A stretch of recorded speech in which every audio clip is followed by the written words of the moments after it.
Dr. Watson, would you kindly close the door behind you so that we can limit the price of your carelessness to merely hours of work rather than days?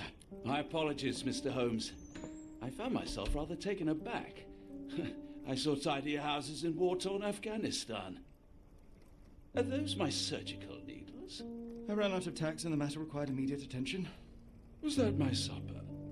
Plainly not, for I was the one who ate it. I set it aside for this evening. And for that I am grateful. Is that my bed? Watson, since you've proven yourself a master of observation, might I ask you to apply your skills to a more pertinent question, namely, the whereabouts of today's newspapers. They are the key to everything. The newsboy is usually reliable. Medically speaking, I often find that the key to everything is good sleep, in a bed. Your papers are here, on the table. Let us see what the postman brought today.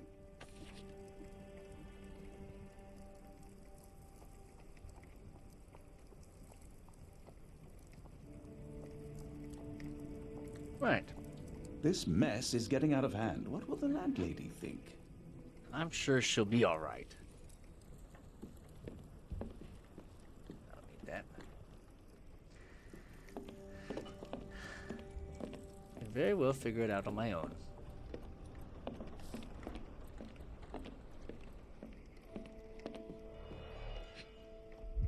Cable's got all tangled up. Okay.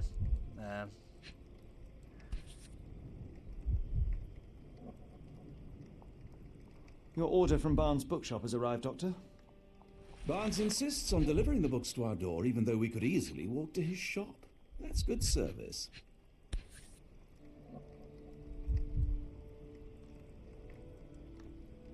Another letter from Werner. I never reply, but they keep coming. Can I not open it? Alright. London Advertiser, September 28th, 1882. Tensions between England and Sweden are running high after a series of unfortunate mishaps during a recent visit to London by Swedish Princess Ilder. Chief among the scandals was the embarrassment of the British diplomatic corps.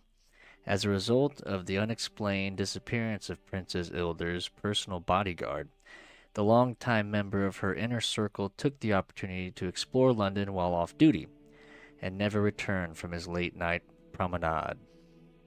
A spokesman for the police assures the Advertiser that they are confident the bodyguard will be located, as he is a striking representative of the Scandinavian people. A man like that gets noticed, whether by his peers at the gentlemen's club or the fair nightingales who comfort them. Local gossip, all of it uninteresting.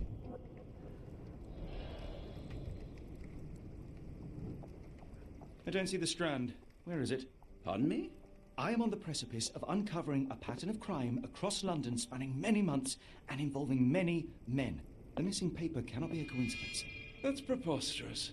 My dear fellow, life is infinitely stranger than anything which the mind of man can invent. Well, life used your newspaper to wipe its posterior, so after that unpleasant discovery this morning, I disposed of it. But in lieu of the Strand, perhaps I can deliver you something equally tantalizing. I have just returned from a patient of mine, Captain Stemwick, who... No, that will not do. Grab your coat, Dr. Watson. Let us hope nobody has collected the dustbin. Ha ha ha!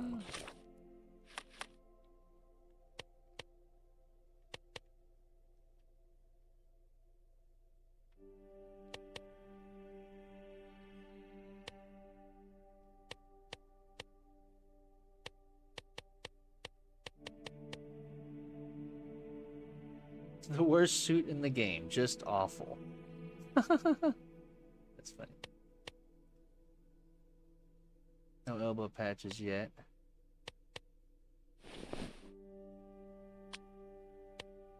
Watson, your head. Fezzes are cool. Headwear for fans of tautology. Looks like it would suit you.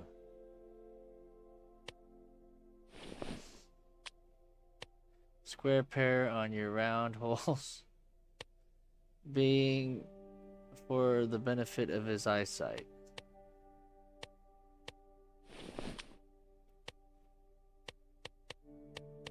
The face of a gentleman, facial hair for the too confident. If I had another face, do you think I'd wear this one? The hairy mouth moat. Looks like it might rub off. Keep your chin away from prying eyes. The first of many close shaves. Why did they make Sherlock so pretty? You should have seen the other guy.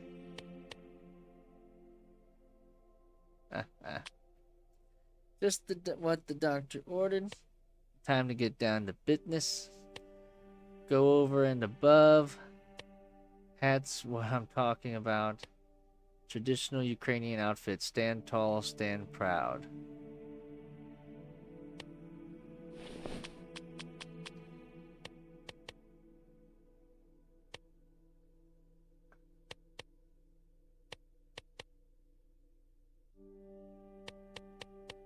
Like everything Ukrainian, bold, durable, and unbeatable.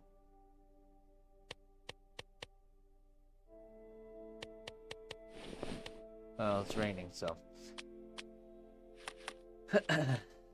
Alright. Let's go, Watson. The dustbin is yours for the digging, Mr. Holmes. Thank you.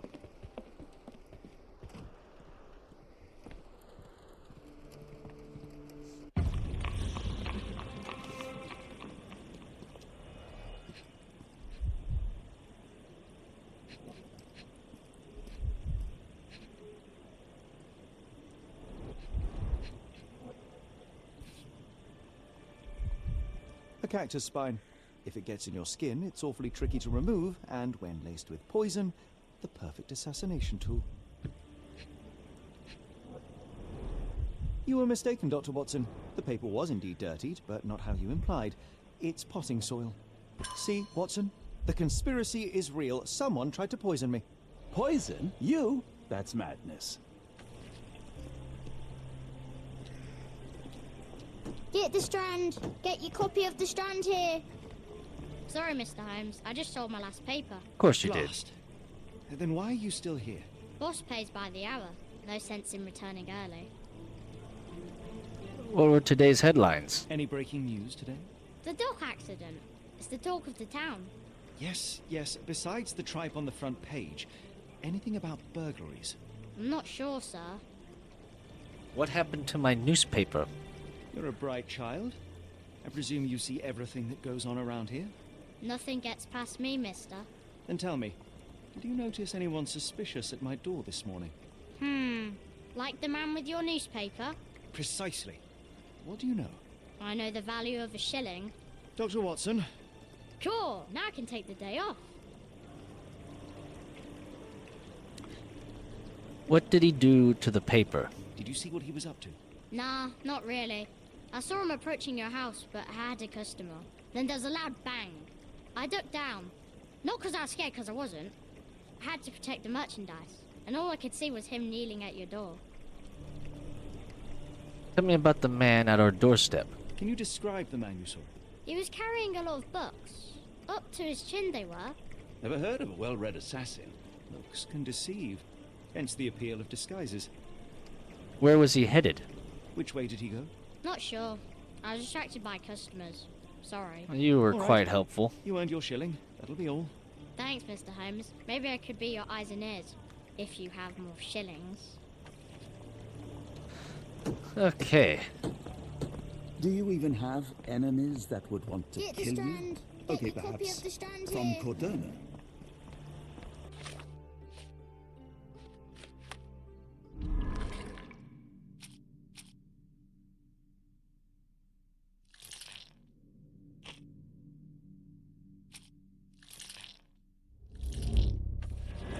Boom, baby. Barnes, the local bookseller, ruined the newspaper.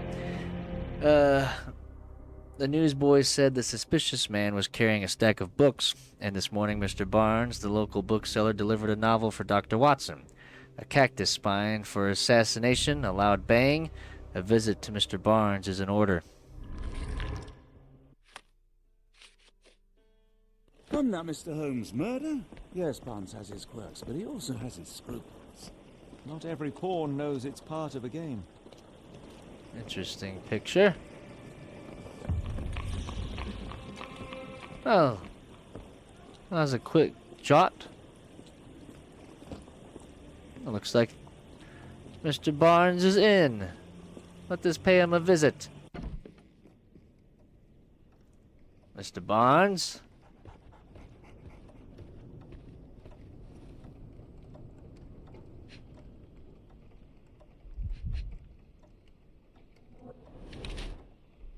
Effects of overwork. Bags under eyes. Ink. Newspaper ink.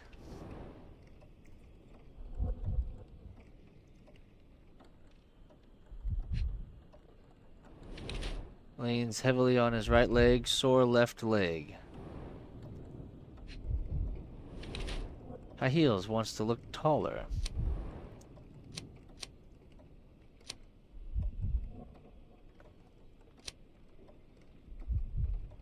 Wants to look taller. Mr. Barnes has developed a limp as large bags under his eyes and results of long hours of intense work. He is not very confident and tries to appear taller by wearing high heels. It seems unlikely that such a person would be involved in a murder plot, even if the ink on his hand suggests he is one who soiled the newspaper. Nevertheless, Mr. Barnes could still be a pawn in a bigger plan without his knowledge. Mr. Barnes has a large bag under his eyes as a result of poor sleep and stress. He has developed a limp, likely the result of an attack. He wears high heels to look taller or stronger, presumably to deter future violence. Mr. Barnes is being threatened by someone that might be involved in a plot against me. I'm gonna go with he's a workaholic.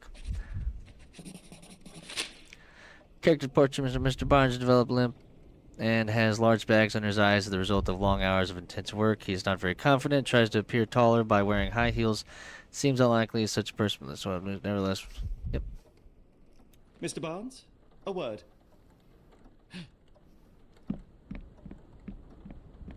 Oh, for goodness sake. Okay.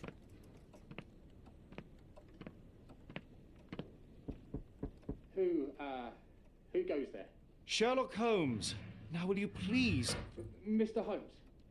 Golly, I did not see you come in. Would you care to answer some questions for me? Well, I wish I could, but I am deep in the weeds with work. How about we reschedule in a month or two? Come now, Mr. Barnes. It will only take a moment. Really deep in the weeds with important things. Maybe he is being Tell you any blackmailed. book, just take it and pay later. I trust you, Mr. Holmes. Barnes doesn't seem like himself. Why is he acting this way? You're asking the right questions, Doctor. Let's find a way to coax him out. Apologies, but I can't hear you. Please come back later. The ladder is broken, recently, judging by the freshness of the wood.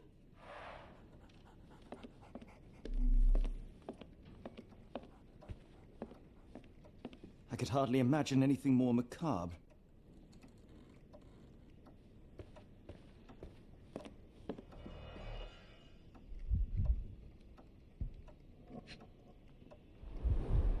Basics of cryptoanalysis, cryptography in Egypt. It appears Barnes has an interesting hobby. Catalog of exotic plants on Barnes' counter. The name of a catalog reads Everlasting Plants for an Everlasting Love. Interesting.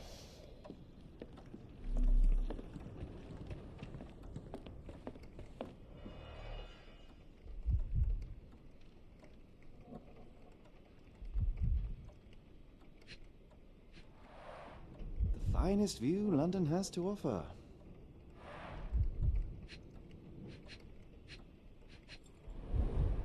In the language of Mycroft's secret agents, it's a sign. Dried flowers are replaced when the job is done. I wonder who the recipient is. An improvised stand, but it does make the flowers more visible.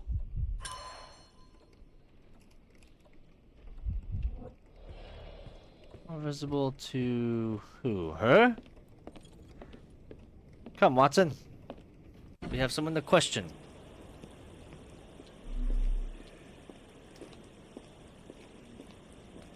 Hello there. What's your name? Lily, I know, not very original.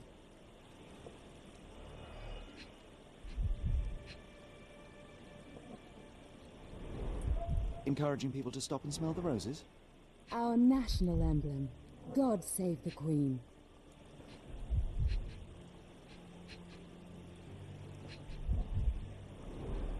It must take patience and care to produce a bloom so beautiful. I imagine so. I merely sell them. The pot is damaged. The blow was severe, but softened by something.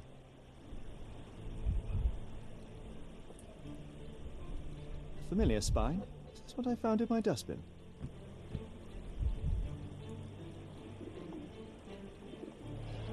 Anything tickle your fancy, Mr. Holmes?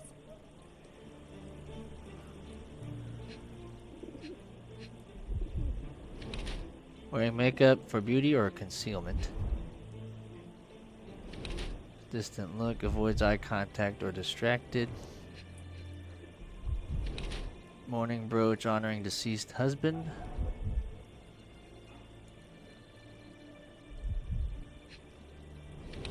Clean boots, change shoes upon arrival.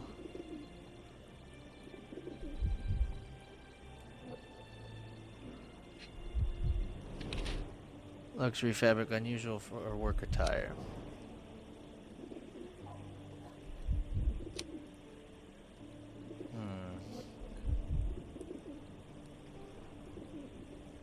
Okay. Unusual for work attire. Beauty. I feel like if she was still mourning, she wouldn't be all dressed up. You know what I mean? Like, I feel like she looked kind of ragged, you know. Mrs. Fleming wears a mourning brooch in memory of her late husband. Her dress is made of an expensive fabric that is not suitable for work. Her shoes show no traces of mud. She must have changed them when she arrived. Her eyes constantly dart around the street, seemingly in search of something. Perhaps she is waiting for someone. While Mrs. Fleming cherishes the memory of her departed husband, she is trying to move on, as suggested by her makeup and nice outfit. Perhaps she is dressing to attract someone's attention, or simply because she has learned to love herself again. I think that's probably it.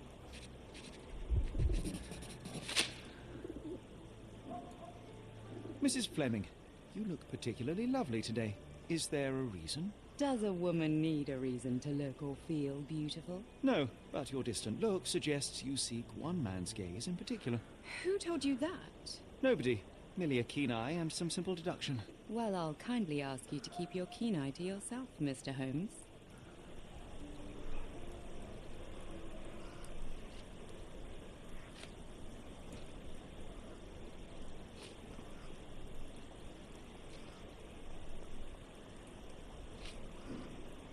What do you make of the flowers in Barnes' shop window? Well, they could use a bit of water. Do they mean anything to you? Mean anything how? I'm not sure I follow, Mr. Holmes. Why do you think they're there? Are you suggesting the flowers are for me? It seems likely, does it not? Oh, I hope you're right.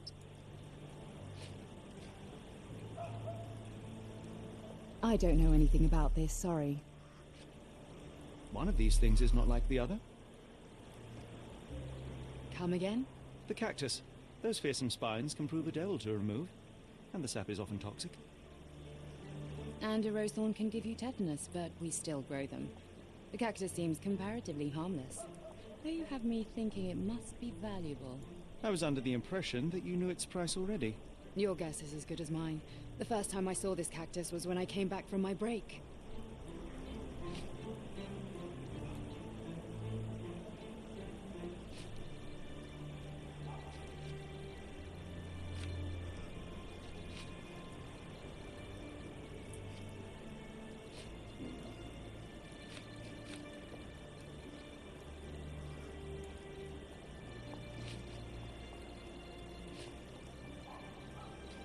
I don't know anything about this, sorry. I don't know anything about this, sorry. Are you sure you're asking the right person? I'm just a flower seller. Are you sure you're asking the right person? I'm just a flower seller.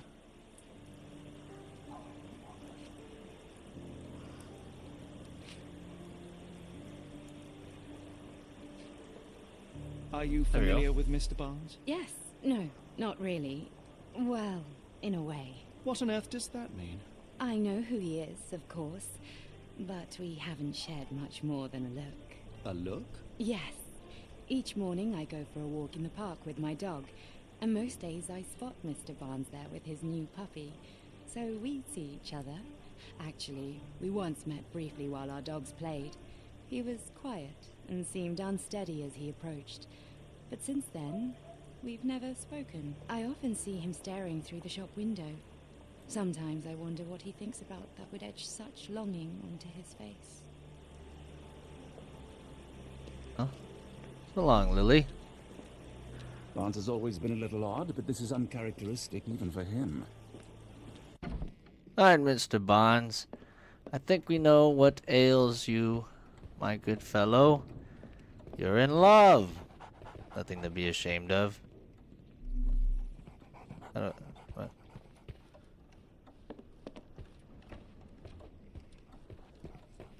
What?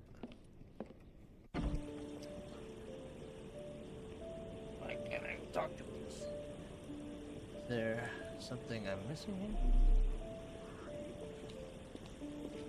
We're looking for a cactus needle in a haystack. A spine in a book stack? No, come on, Watson, think.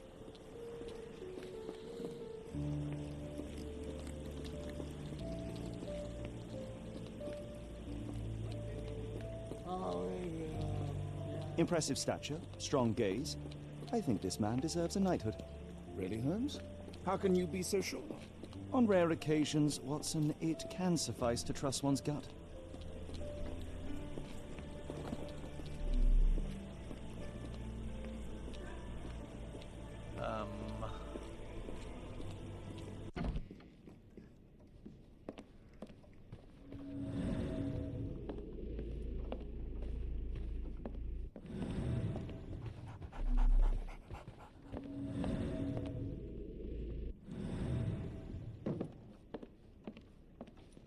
I like bookshops. One of the few spots in London where you are shunned for making a racket.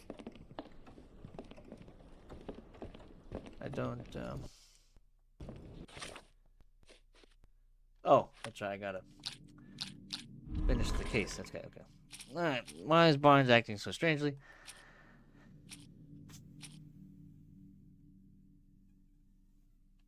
Okay.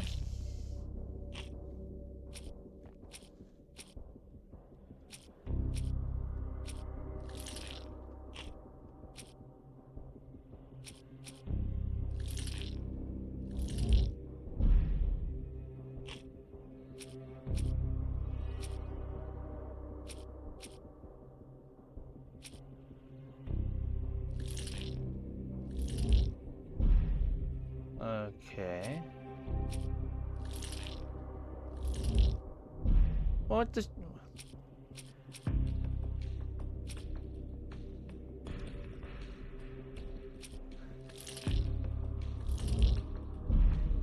Okay. Come on now. Barnes is in love with Miss Fleming.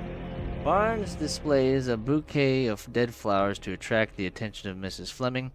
A florist, he may hope she will come into his shop and give him watering advice, or it could simply be a symbol of his depression or desperation. Barnes anonymously gifted her a cactus, which he ordered from the catalog on his counter. A questionable choice, but for Barnes, a symbol of his eternal love, since the catalog presents these cacti as immortal. Plainly, this is the same cactus he dropped on the Strand outside 221B Baker Street. Now to hear the full story.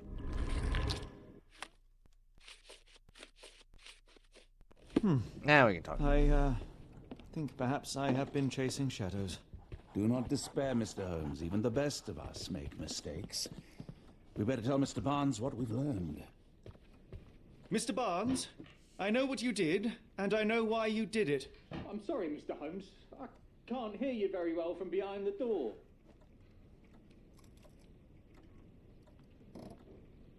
You ordered a cactus from the plant catalogue and then left it for Mrs. Fleming as a gift. You placed flowers in the window to get her attention, and wear high heels to appear taller and more desirable. You are her secret admirer. I couldn't read this morning's edition of The Strand because it was covered in soil and spines. I know you dropped a cactus on it and then fled. Barnes, it's Dr. Watson. Rest assured we are not interested in disclosing your personal affairs to anyone, including Mrs. Fleming. Please come out. All right, then.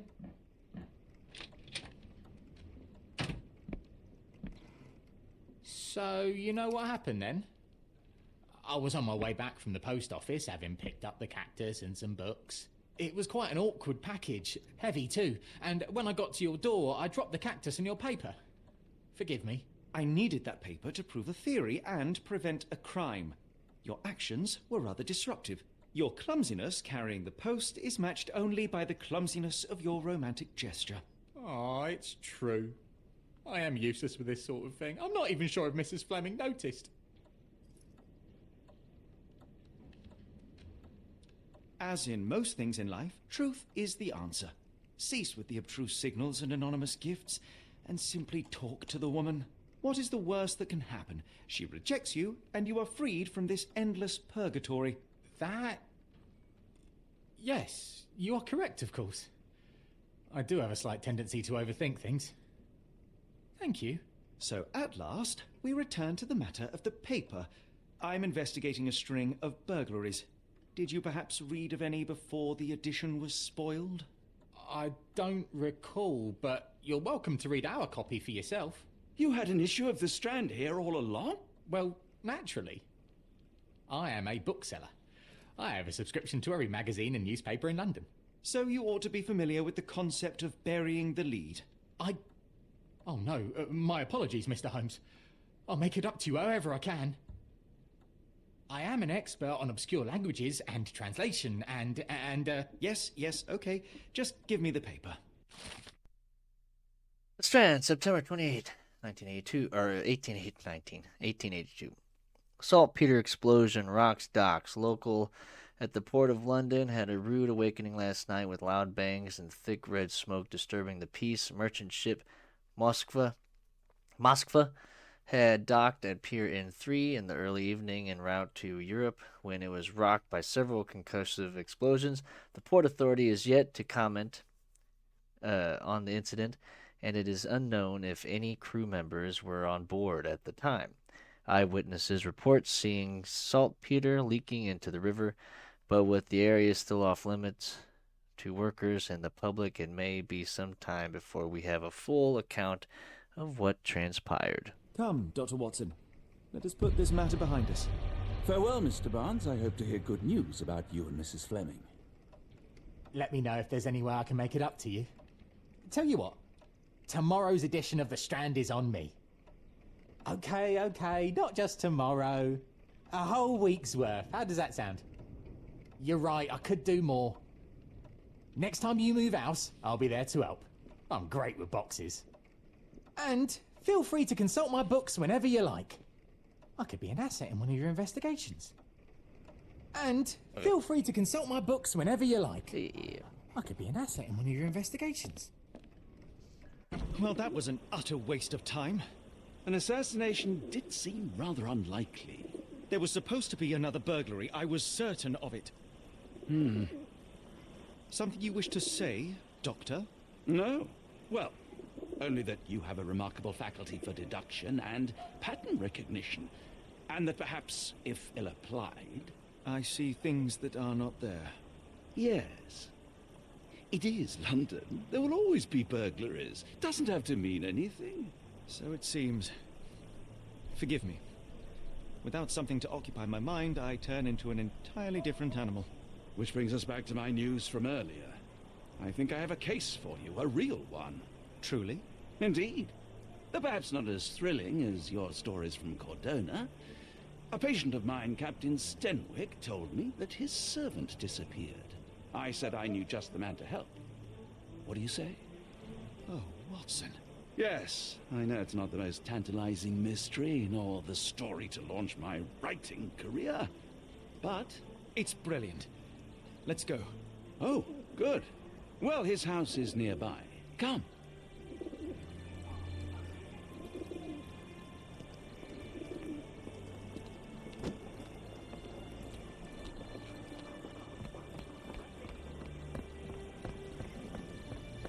Not much further now.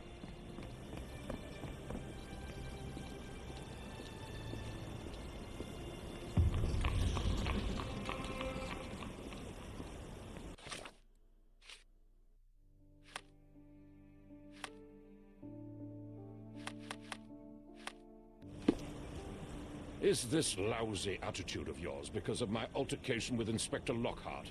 Did he put you up to this? Sir, the inspector has nothing to do with it. I'm telling you the same thing I tell anyone seeking a missing person. Good day, gentlemen. Forgive the intrusion. Captain Stenwick, this is my colleague Sherlock Holmes, the consulting detective I told you about. At last, a professional. This useless officer refuses to do anything about Kimmy here, my missing servant. What was your name again? I shall be certain to inform your superiors. Sergeant Ruffles. And it's my superiors who made this decision, sir. Ruffles. Why has the police department decided not to help? We investigate murders, thefts, fraud, arson, real crimes. A servant walking away from his master is not our highest priority. That said, if we find him here breaking the law, we'll be sure to notify Captain Stenwick. Have there been other disappearances lately? Of course, here and there. But when life is tough and opportunity comes knocking, you can't blame those who answer. Now, I must be off. Best of luck in your search. You heard that, didn't you? The way that man spoke to me. I shall need your written testimony. Then we can lodge a complaint. Captain, perhaps Mr. Holmes' time is better spent learning about your servant, so that he may begin his investigation. Ah, yes. Quite right. Fire away. Tell me about Kimahir. He's foreign. A Maori. All the way from New Zealand. Biggest man you've ever seen, and as strong as two. Dark hair and fearsome tattoos. He doesn't speak a whit of English. Never bothered to learn. But I made do with pointing. I invested a lot of money in him, so he must be found. May I see your servant's bedroom? His shack is in the garden. You can't miss it. Did you search the room? Of course, but only to check he wasn't lying dead inside. Everything seemed normal at a glance. When did you last see your servant? Kimmy here normally brings me the morning papers, but yesterday I had to get them myself. He must have escaped the night before yesterday. I take it this is the first time Kimahir has vanished? Undoubtedly. The man seemed terrified of the city. I think it was all the noise. He never left this estate. Should he cause any damage, I will bear the responsibility, for it was I who rescued him from savagery and brought him here to England in the first place. Is there any reason Kimahir may have left? I should think not. He had all he could have wanted. Gainful employment, new clothes, and all the cabbage he could eat. Did Kimahir make off with anything of value? Heavens, no. I would have mentioned it to Sergeant Ruffles. Still, he must have fled with some money on his person. No. I kept his wages in my safe. For security. All right, Captain. I think I have enough to get started. We shall first take a look around the mansion. Go ahead. I'll be here, mentally drafting my complaint. All right.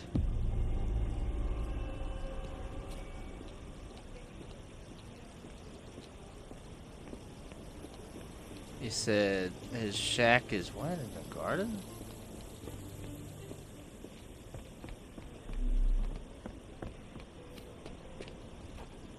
What's that?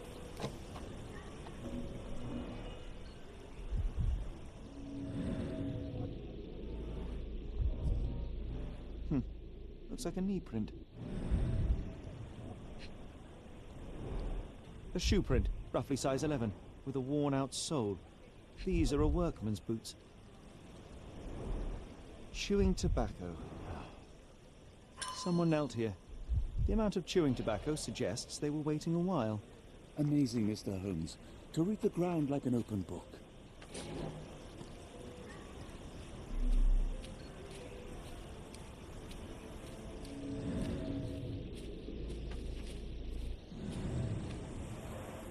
This lock is quite unusual. It appears that the key should be bent to the right.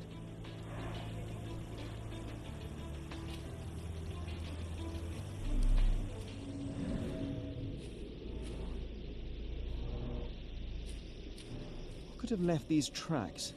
They seem fresh.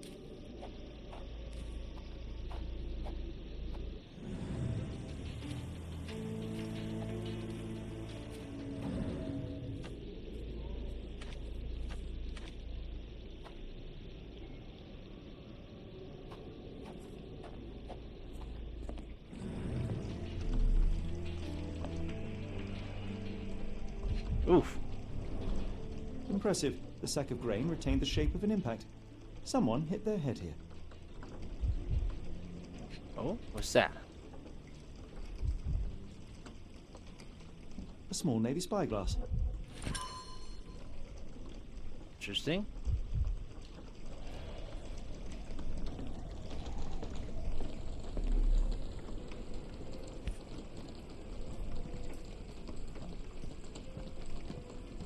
A Maori nose flute.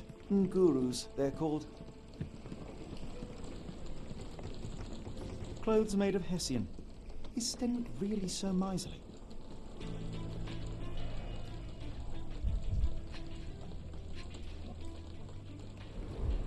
Button chops. The remains of a meal. The ashes are long since cold.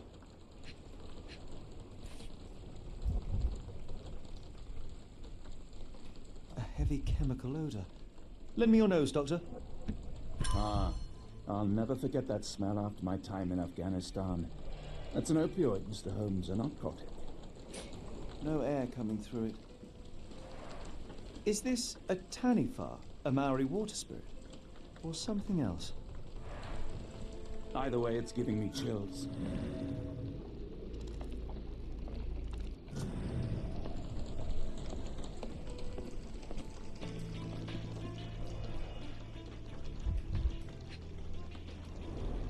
These were sturdy boxes. It would have required a serious blow to break them. A scrap of hessian. Interesting.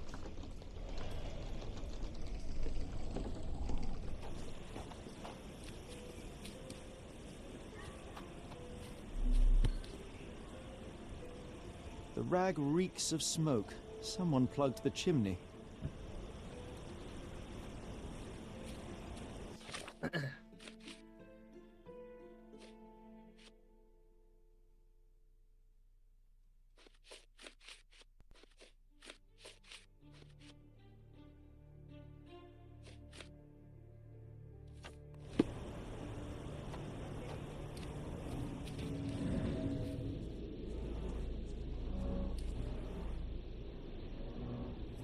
Someone moved a cart to this spot and then took it elsewhere.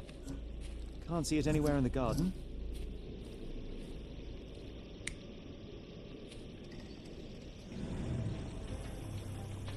Okay.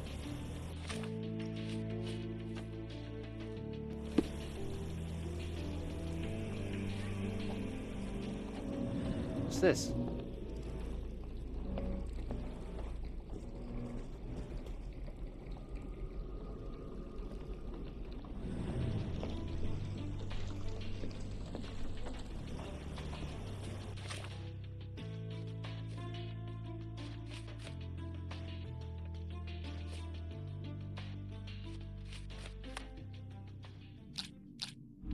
Okay.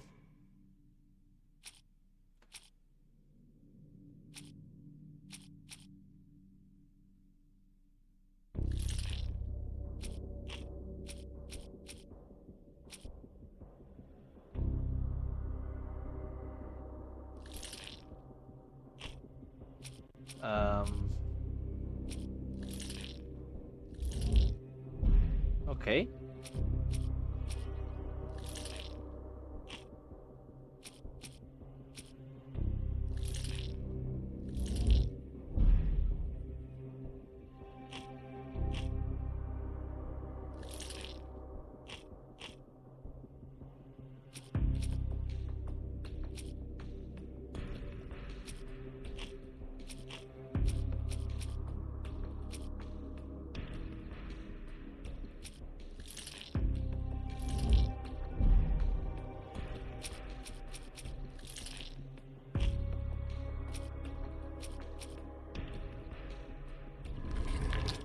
Need more information.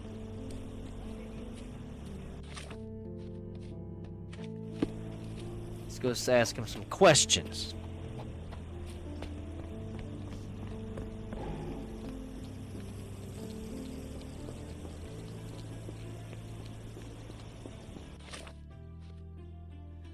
Clothes, spyglass, key, footprints, chewing. Okay.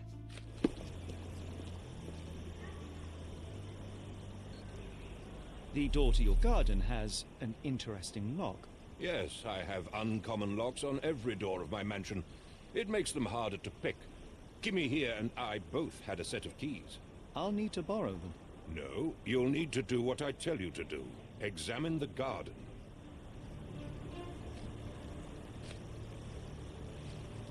I came across a pile of Hessian clothes in the shack. Are they Kimahir's? Yes, I had to give him something to clothe himself. He seemed unfazed by his bare skin, but I found it distracting. Is this spyglass familiar?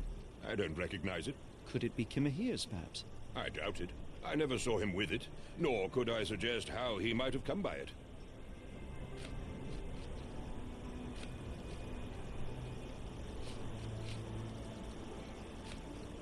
Has Kimahir ever indulged in tobacco? No, the man doesn't even drink. Are you Interesting. certain? I found chewing tobacco in the garden. I controlled Kimahir's expenses since he struggled with the currency. I would have known if he used tobacco. Do you happen to know Kimahir's shoe size? I wouldn't have the foggiest, but I'm sure it was enormous. Not that it matters. He spent his life barefoot. Despite my best efforts, he simply did not take to shoes. Interesting.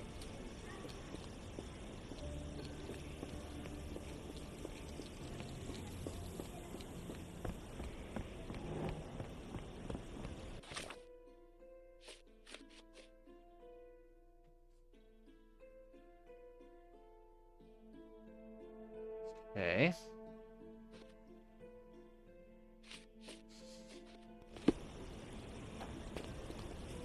So somebody was watching him.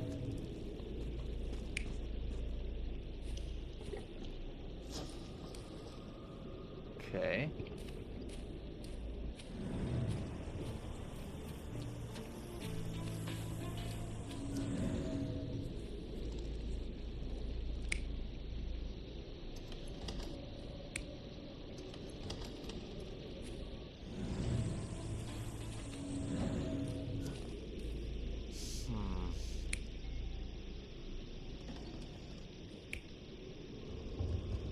Looks about right.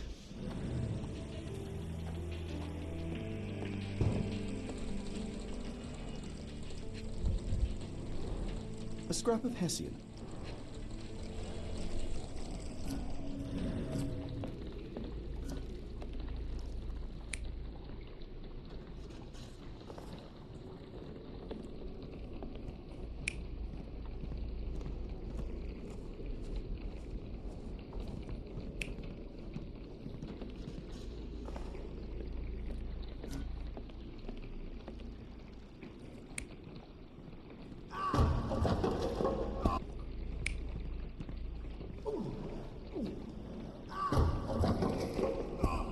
Okay.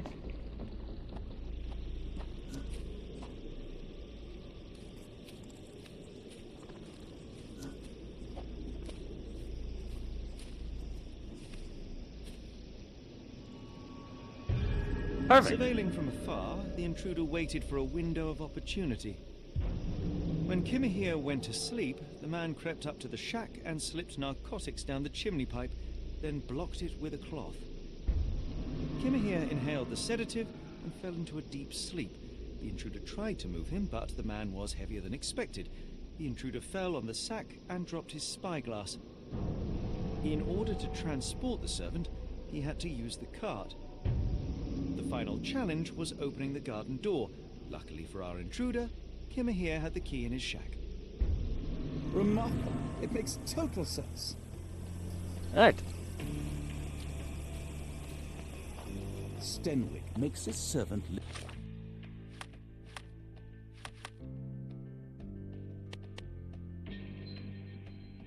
Oh, the good old days. Cordona. What I did.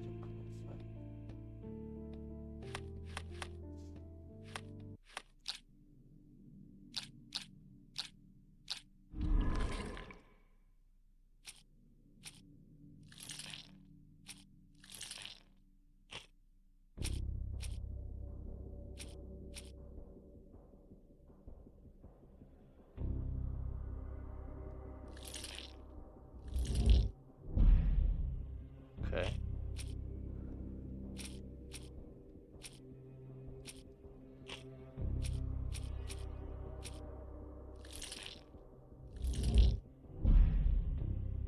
Still missing something.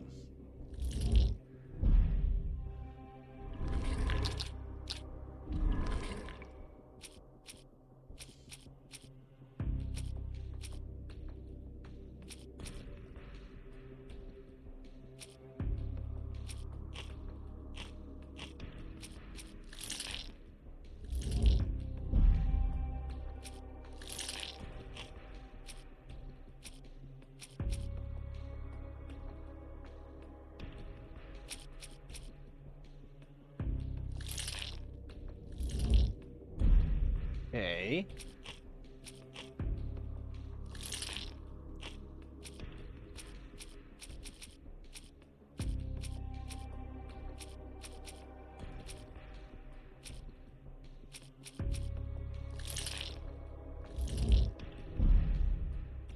Alright, we need more information. In a tool shed? You think you know someone?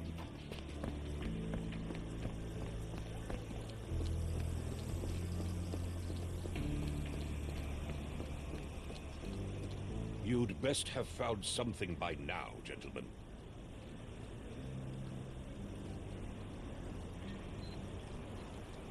I fear that someone may have spied upon Kimahir. Likely the owner of the spyglass I found earlier. It appears they were watching for some time, as there was an impressive amount of chewing tobacco on the ground. And your point? I found the residue of narcotics in Kimahir's brazier. There are several explanations, perhaps your servant's recreational interest, or an attempt at poisoning. Cut to the chase, Mr. Holmes. You said that you checked the shack earlier. Did you notice the cart tracks near it? Now, one ought to expect a servant to make regular use of such a thing. Indeed, I would have overlooked the detail were it not for the cart's absence. If, as you say, Kimahir never leaves your estate, then where did it go? I expect answers from you, Mr. Holmes, not questions. I won't keep you in suspense any longer, Captain. Kimahir was abducted by the owner of the spyglass. When your servant fell asleep, he slipped a narcotic into Kimahir's brazier to make him sleep even more soundly. In order to carry a man as large as Kimahir, the intruder stole the cart and rolled him right out of your garden. Now, hold on. All this simply to tell me what I already know? Why haven't you found him yet? I only arrived a moment ago. It is, frankly, incredible that I have already deduced so much. Every second you dawdle here, waiting for me to stroke your ego, is another second wasted. I'm not interested in the how, the why, or the who. I am only interested in recovering my investment. Spare me the claptrap, boy, and go and fetch my servant.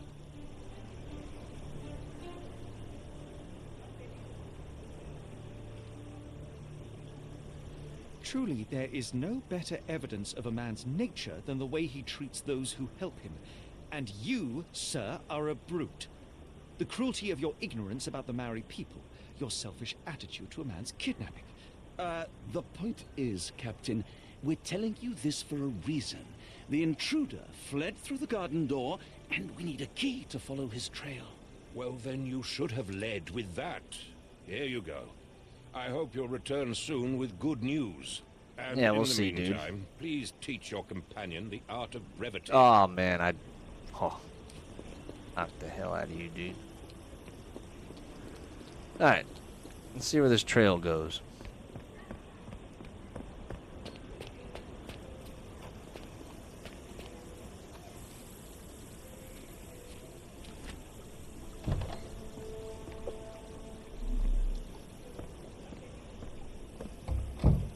tracks.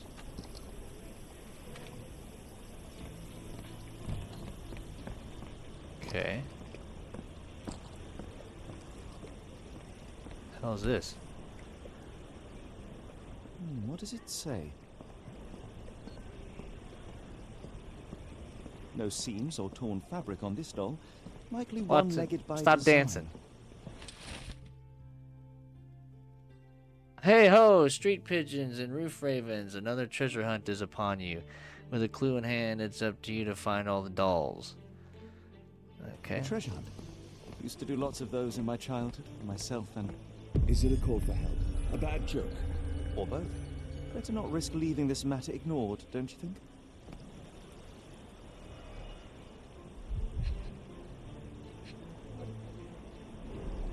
Wheels picked up grass along the way. Kimahia's cart, I gather. Sturdy rope, professionally tied in a Portuguese bowline. This knot is often used by sailors to create a bosun's chair.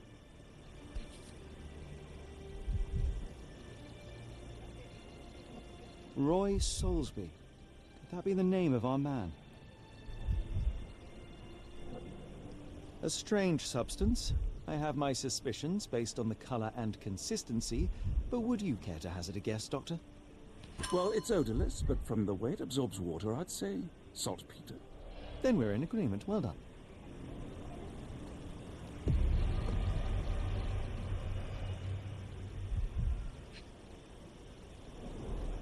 A large pile of horse droppings.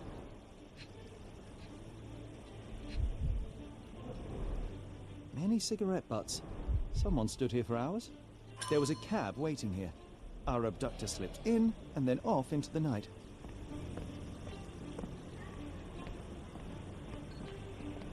Okay.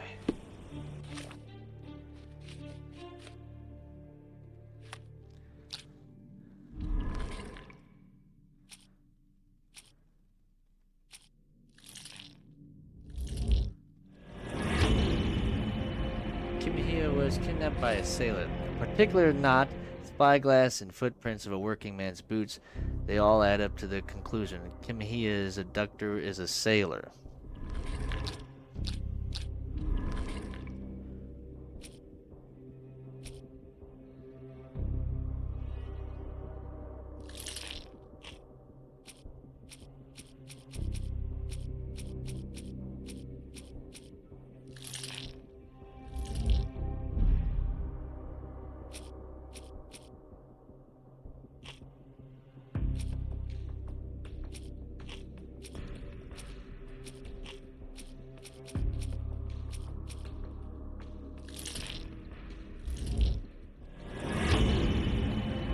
All evidence points to the port of London. Kimihia's trail leads to the point. We now know that Kimihia's kidnapper is most likely a sailor, that his wallet bears saltpeter residue, and that there was a recent saltpeter accident in the port of London.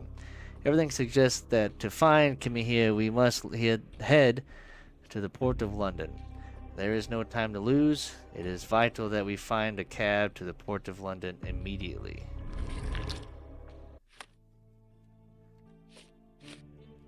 The Strand proved not so useless after all. The saltpeter accident, Doctor, do you recall? The Port of London, of course. The footwear, the spyglass. Indeed. We shall need to take a cab there. First, I want to do this little...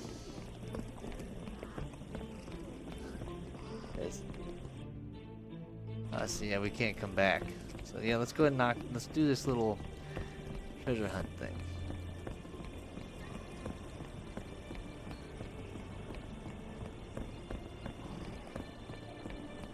So it said it's behind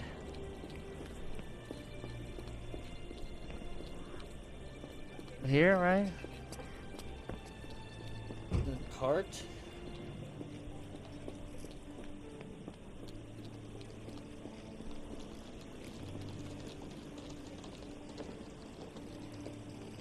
Ah, here we go.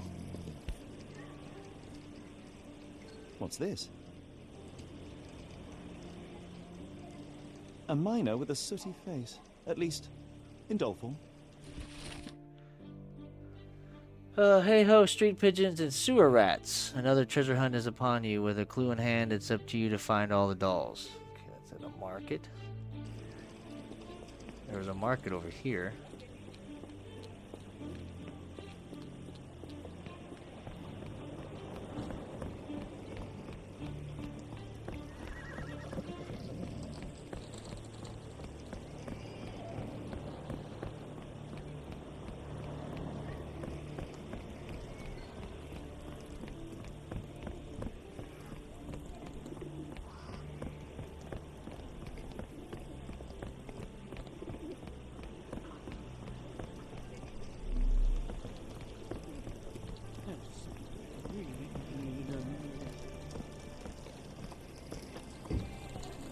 Oh, hello.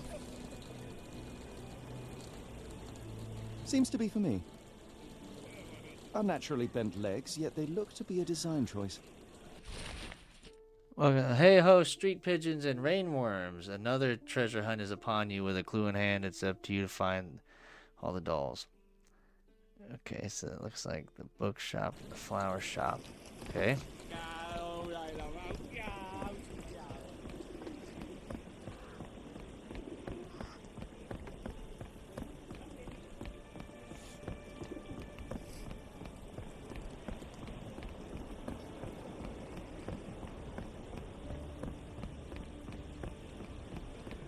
We had the bookshop on the right, and the flash. Oh, got caught. Book and the flower shop on the left. That means it's facing this way. That must be the gate.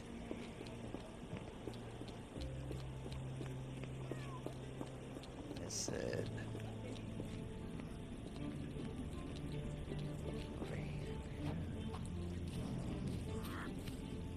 Huh.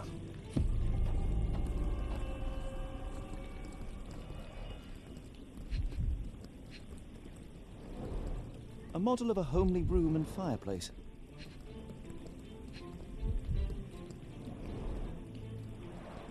Chimney bears a peculiar form, like it's meant to have something put inside.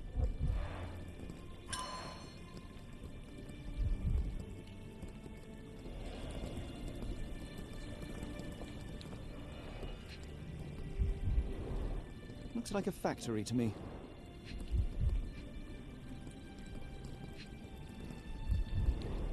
Wonder what could get the gears inside moving.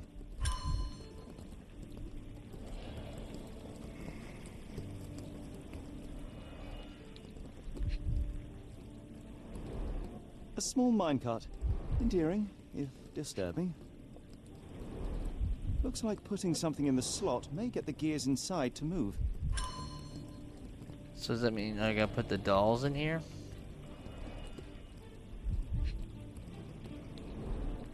Huh.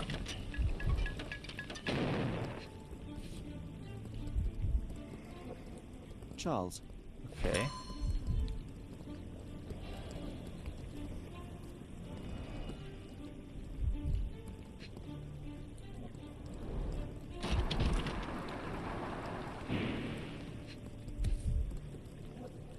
Anne. Okay.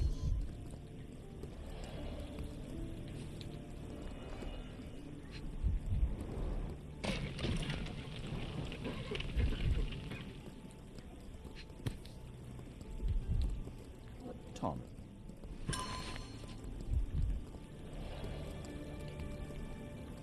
Let's just go. Stenwick wanted results, not pleasantries. Is this kind of bedroom?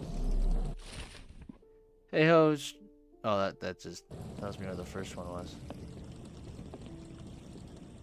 What's this? Padlocks have names etched onto them. Anne, Ah. Tom, Charles.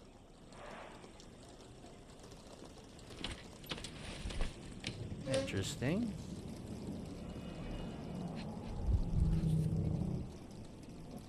Tom, Charles, Anne, and Mary. Mary.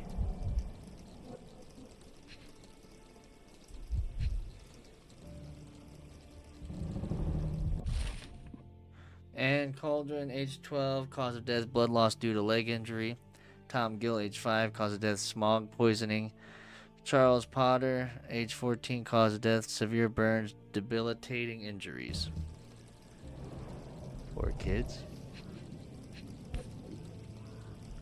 Last doll seems recently made.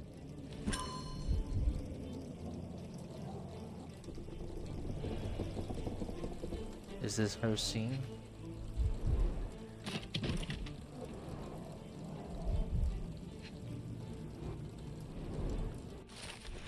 To the smartest pigeon of them all. You finally made it.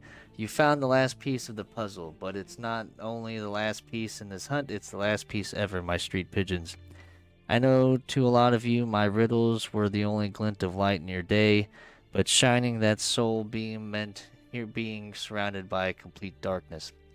With Charlie's death, the third of our foursome, my lips have lost the ability to smile. Life has forced us to work where we don't belong, squeezing what little light we had out of us. Each day ended with me praying that the next, when I'd have to climb down the chimney again, breathe those awful fumes, listen to all the screams, would never come, and I don't even know how to pray.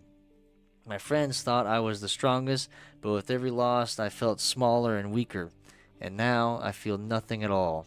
So goodbye. I hope that one day you can fly away to warmer places, happier times, and never again be forced to give up your lives for scraps. Not sure I like the treasure hunt's ending. Could we really have saved her, Holmes? No. Solving this crime is beyond my reach. It is society I'll who must return the work gun. on sparing children from death by hard labor.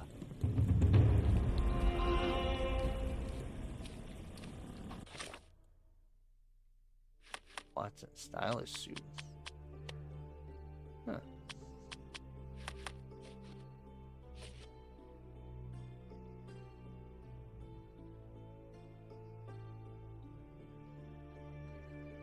The dreams of children. There was a collection of dolls scattered in the neighborhood around Baker Street. They were a game for local children, a treasure hunt to distract them from the horrors of life on the street. Clues attached to every doll led to a secret yard, which held a locker containing the story of the game's creator. The brains behind the treasure hunt was a girl whose friends died due to their exploitation for child labor. She designed the game to be a light in the darkness for other street kids, but could carry on no longer. This was her last treasure hunt, designed to be a goodbye letter. What happened to her next is unknown, but the miniature of a girl floating under the bridge found in the last locker hints at no happy ending. Damn. I think that's it. Watson?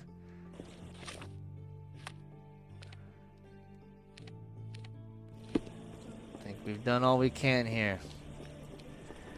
To the port! Sorry.